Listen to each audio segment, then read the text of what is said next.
अब योगी जी बीजेपी के लोग को देखिए, आपसे प्रेरणा लेके नवदीप राणा हैदराबाद में खड़े होके ओवैसी ब्रदर्स को कह रही है 15 सेकंड दे दो।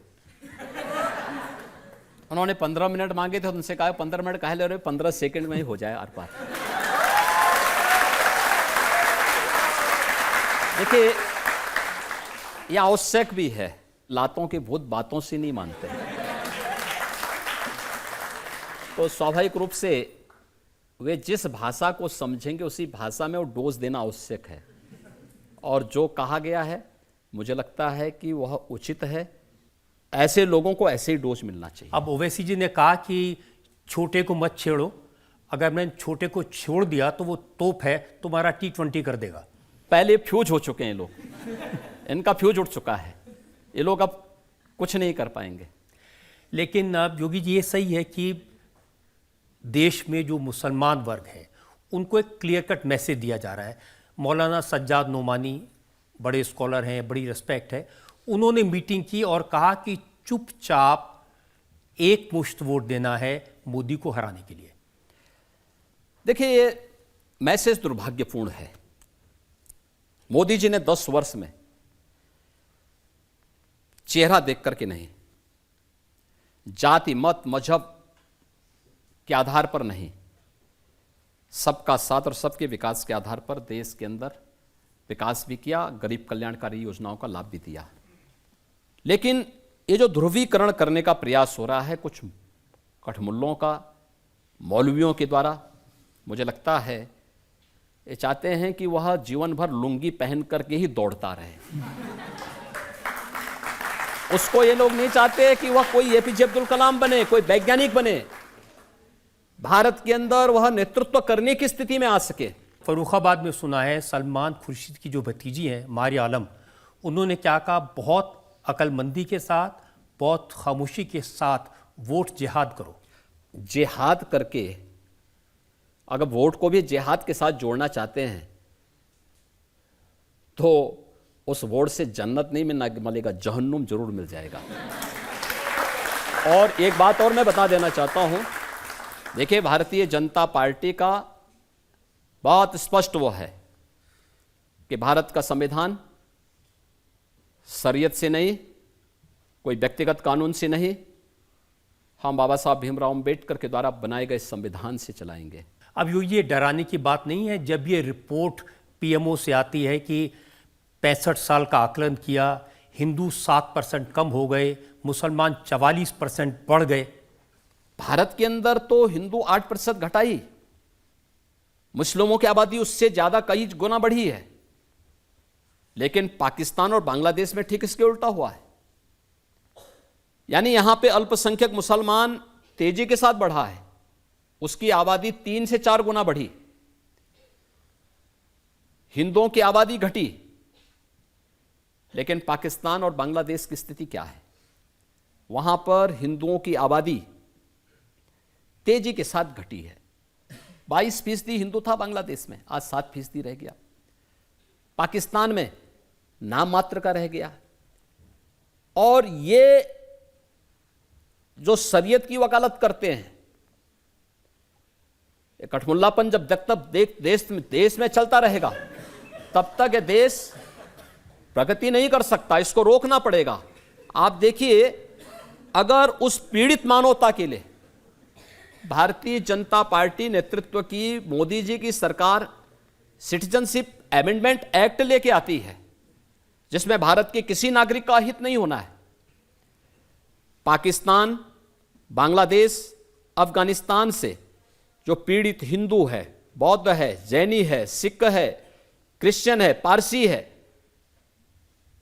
इन सभी पीड़ित लोगों को जो पाकिस्तान और बांग्लादेश और अफगानिस्तान में अल्पसंख्यक है, उनको भारत की नागरिकता देने की वकालत करता है और उनको नागरिकता देने के लिए वचनबद्ध है, उसका ही लोग विरोध करते हैं। भारत के अंदर महीनों महीनों जाम रखते हैं, महीनों महीनों उग्र प्रदर्शन करते हैं, तोड़फोड़ करते हैं, आगजनी करने का प्रयास करते हैं।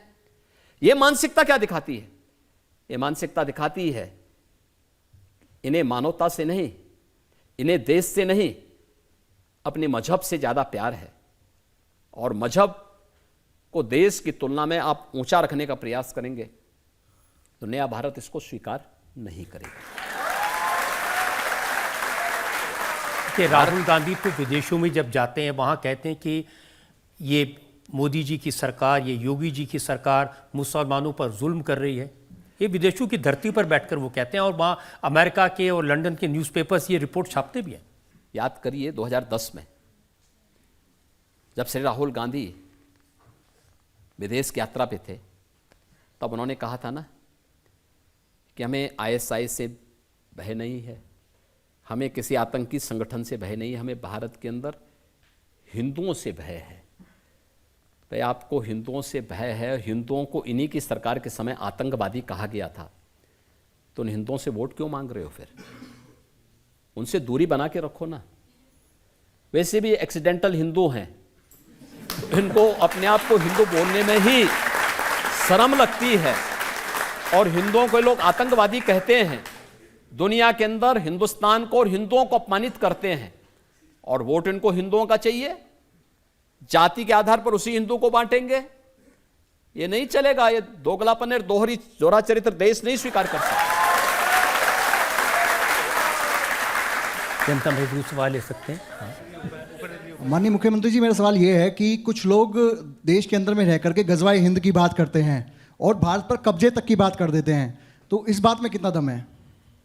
देखिए, गजवाए हिंद का सपना कयामत के दिन तक भी सफल नहीं होने वाला है। मुझसे नोट करके लिख लो, कई पीढ़ियां सड़ जाएंगी लेकिन ये सपना नहीं पूरा होने वाला है और भारत अपनी यात्रा को इसी रूप में लेकर के आगे बढ़ेगा और मोदी जी के नेतृत्व में दुनिया की सबसे बड़ी ताकत भी बनेगा। एक और सवाल ले सकते हैं। मुझे ये पूछना है, क्या इस चुनाव के बाद मोदी सरकार पूरे देश में यूनिफॉर्म सिविल कोड लागू करेगी? ये तो लागू होना ही चाहिए और ये हमने अपने संकल्प पत्र में भी, भारतीय जनता पार्टी घोषणा पत्र नहीं जारी करती, संकल्प पत्र देती। संकल्प का मतलब विकल्प नहीं, उसको हर हाल में होना है कि भारतीय जनता पार्टी की सरकार बनेगी, हम देश के अंदर एक समान कानून लागू करेंगे और मुझे लगता है कि पूरे देश को एक समान नागरिक कानून के लिए भारतीय जनता पार्टी के पक्ष में खड़ा होना चाहिए। फिर ओवैसी जी कहेंगे कि भारतीय जनता पार्टी हमारे बेडरूम में झांकने की कोशिश कर रही है, हमारे बच्चों को गिनने की कोशिश कर रही है। लेकिन जनसंख्या तो नियंत्रित होनी चाहिए, उसमें बहुत उत्पादन की आवश्यकता नहीं। सिर्फ जनसंख्या की बात नहीं, वो कह रहे हैं कि अब यूसीसी आएगा तो सरकार ये तय करेगी हम क्या खाएं क्या ना खाएं। खाने पीने पे कोई वो नहीं, लेकिन कांग्रेस का तो घोषणा पत्र में देखो ना, वह तो हिंदुओं का कितना बड़ा अपमान कर रही है। कह रही है, कांग्रेस कहती है अपने घोषणा पत्र में कि अल्पसंख्यकों को उनकी रुचि के अनुसार खान पान की स्वतंत्रता देंगे। मैं ये पूछना चाहता हूं कि अल्पसंख्यक और बहुसंख्यक का कौन सा ऐसा खाना है जिसमें बहुसंख्यक परहेज करता है और अल्पसंख्यक चाव से खाता है? वो केवल है गोमांस। भारत का सनातन धर्मावलंबी नहीं खाता। भारत के अंदर, उत्तर प्रदेश के अंदर या देश के तमाम राज्यों में गौवध अधिनियम भी लागू है। लेकिन इस सब के बावजूद कांग्रेस इतना दुस्साहस कर सकती है कि अब वह हिंदुओं की आस्था पर इस हद तक जाके खिलवाड़ करती है और आज कांग्रेस वही शरारत कर रही है। ये वही अंग्रेजों का डीएनए इनके अंदर आ गया है और उसी को ये अपने घोषणा पत्र के माध्यम से भारत पे थोपना चाहते हैं। भारत की जनता इसको नहीं स्वीकार करेगी, कतई स्वीकार नहीं करेगी।